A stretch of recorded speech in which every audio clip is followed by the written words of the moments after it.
And so, run natin yung ginawa kong code. Yan. Pindutin natin yung add book.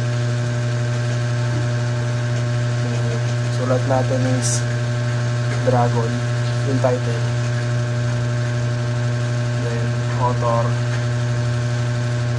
New publish.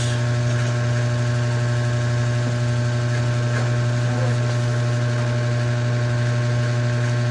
89. Then, save. Punta tayo sa access. And, as you can see, wala pa din. Refresh natin. Ayan, lumitaw na yung Dragon.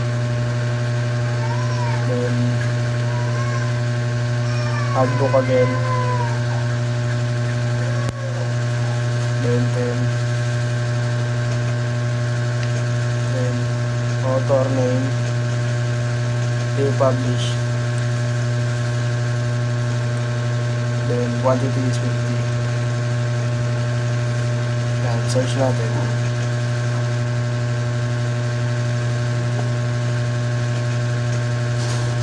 Refresh.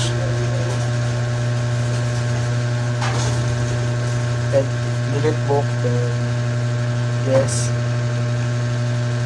Tapos, edit book. Palitan natin yung title. Lagyan natin ng Dragon Ball line. Then, IBAN. Yung publish din, palitan natin. Ayan. Quantity 100. Then update. Then successful update.